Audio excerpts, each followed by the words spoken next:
ہم نے net flicks کی سیریز ایڈلیشنز پر بات کی. ہم نے آپ کو انسل کلچر سمجھایا. کسی نے اسے سنجیدگی سے نہیں لیا، لیکن چند ماہ بعد ثنا یوسف کا کیس سامنے آ گیا.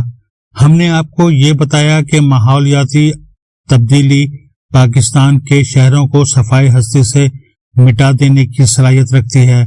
لوگوں نے کہا کہ نہیں، یہ صرف ایڈمنسٹریشن کی نااہلی تھی.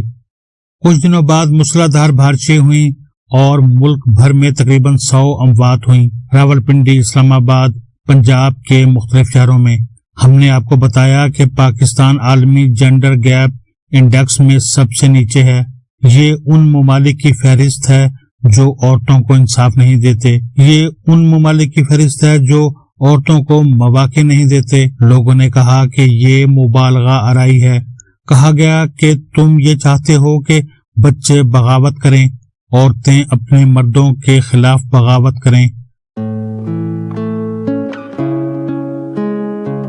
تم بات کو بڑھا چڑھا کے پیش کرتے ہو. پھر آپ نے خود دیکھ لیا کہ درجنوں واقعات رونما ہوئے جن میں حاملہ خواتین کو گولیاں مار دی گئیں. پنجاب میں 19 سالہ لڑکی کو بس سے اتار کر زیادتی کا نشانہ بنایا گیا. اس کی ماں نے رشتہ دینے سے انکار کیا تھا. اس پر اس لڑکی کو زہر دے دیا گیا. اب کچھ روز پہلے ایک ویڈیو سامنے آئی. ویڈیو میں دکھایا گیا کہ ایک سنسان میدان ہے جہاں SUVs آ کر رکتی ہیں. ان میں سے قبائلی ثقافت کے مارے ہوئے مرد اترتے ہیں.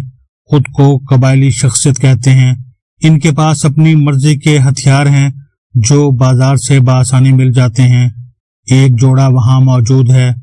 عورت نے قرآن اپنے ہاتھ میں لیا ہوا ہے، شاید اس امید میں کہ انصاف ملے گا، لیکن وہ نہیں جانتی تھی کہ وہاں کسی ایک میں بھی اتنی جرت نہیں کہ عورت کو اپنی مرضی کا فیصلہ کرنے کی اجازت دے. عورت نے صرف اتنا کہا، میں تمہیں اجازت دیتی ہوں کہ مجھے گولی مار دو، لیکن اور کچھ مت کرنا. وہ عورت چند قدم آگے جاتی ہے، پیٹھ موڑتی ہے اور اسے گولیوں سے چھلنی کر دیا جاتا ہے.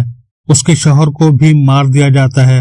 ان کا قصور بس یہ کہ انہوں نے اپنی مرضی سے زندگی گزارنے کا فیصلہ کیا. شادی کو 1.5 سال ہو چکا تھا. خاندان نے کہا آؤ صلح کرتے ہیں. دعوت دی. جب گھر آئے تو یہ کیا. مارنے والوں میں لڑکی کا بھائی بھی شامل تھا. کئی نام جعلی بتائے جا رہے ہیں. اصل نام بانو ساتکزئی اور ایسن سملانی ہیں. یہ واقعہ پرانا ہے، کئی ماہ پہلے کا. ویڈیو مارنے والوں نے خود فخریہ طور پر اپلوڈ کی. پیغام یہ تھا، اگر تم اپنی مرضی کے فیصلے کرو گے، اگر تم خود طے کرو گے کہ تمہارا جسم کس کا ہوگا تو یہی انجام ہوگا، سر میں گولیاں. یہ واقعہ بلوچستان کے سنجدی ڈگری علاقے میں پیش آیا. سرگون تھانے کی حدود میں، کوئٹہ کے نوخہ علاقے میں. وزیر اعلیٰ بلوچستان بلاول بھٹو، حکومتی ترجمان سب نے مذمت کی، لیکن ان سب میں سے کسی ایک میں بھی جان نہیں ہے. کیونکہ یہ سب رسمی کارروائیاں ہیں. جب تک قبائلی عدالتوں، جرگوں، پنچایتوں کو مکمل طور پر غیر قانونی قرار نہیں دیا جاتا، تب تک آپ انصاف نہیں دے رہے. کاروکاری میں کارو بلیک مرد، کاری بلیک عورت کے لیے بولا جاتا ہے. یہ روایت ہے کہ اگر کوئی غیرت پر حملہ کرے تو زندہ رہنے کا حق نہیں. یہ سب کچھ کہاں ہو رہا ہے؟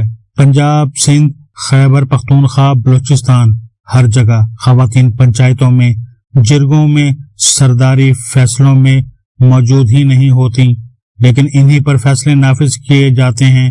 اسے کہتے ہیں بربریت. اگر ریاست واقعی ریاست ہوتی تو اس کے پاس طاقت کا واحد اختیار ہوتا.